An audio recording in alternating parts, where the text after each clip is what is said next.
An international forum on democracy held in Beijing has recently triggered heated discussions among experts on what's good democracy.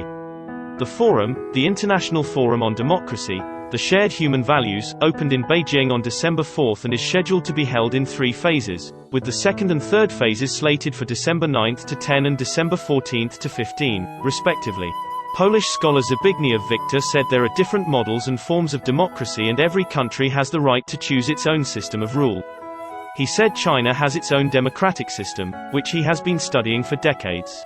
Trzeba powiedzieć, że każdy naród chce budować własny system demokratyczny odpowiadający ich rozwojowi historycznemu i gospodarczemu, także politycznemu.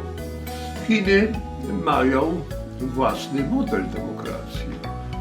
Podstawą tego modelu demokracji są stosunki polityczne i gospodarcze, które odpowiadają chińskiemu narodowi.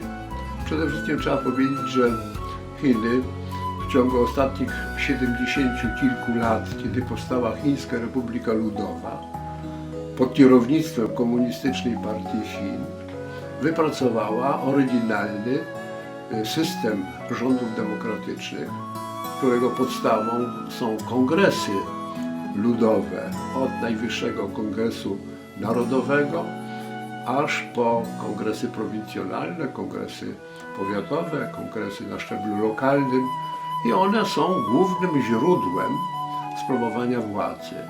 W związku z tym rządy Komunistycznej Partii Chin cieszą się dużym poparciem narodu chińskiego, o czym świadczy przede wszystkim jej wielki rozwój gospodarczy w ciągu przede wszystkim ostatnich kilkudziesięciu lat, kiedy Chiny wysunęły się na czołową pozycję nie tylko krajów Azji, ale nawet całego świata.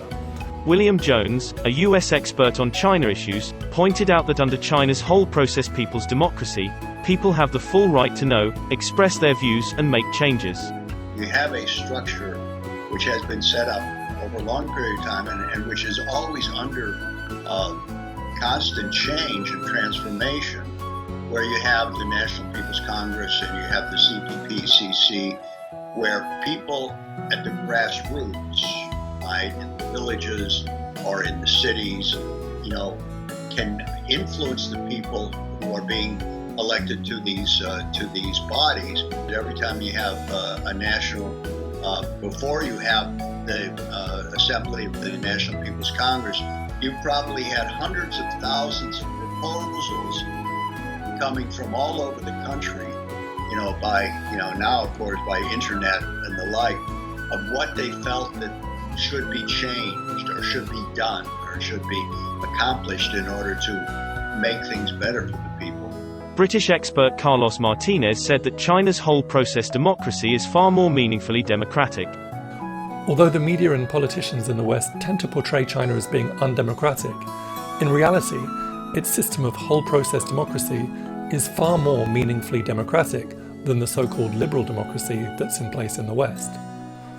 Ordinary people in China are much more engaged in running their communities and their society than their counterparts in the West are. The basic interests of ordinary people in China are represented in government to a far greater degree than is the case in the West. In China's system of people's democracy, democratic rights aren't only available at election time, but at all times and at all levels of society. There's a vibrant system of electoral representative democracy which operates at national, provincial, city, county, and village levels. In addition, China has a parallel system of consultative democracy, so that elected representatives are constantly in touch with the needs, opinions, and aspirations of the people. What are the big priorities for China?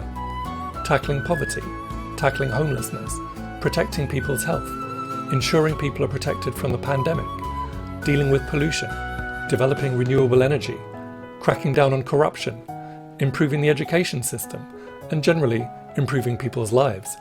This is people's democracy. This is socialist democracy.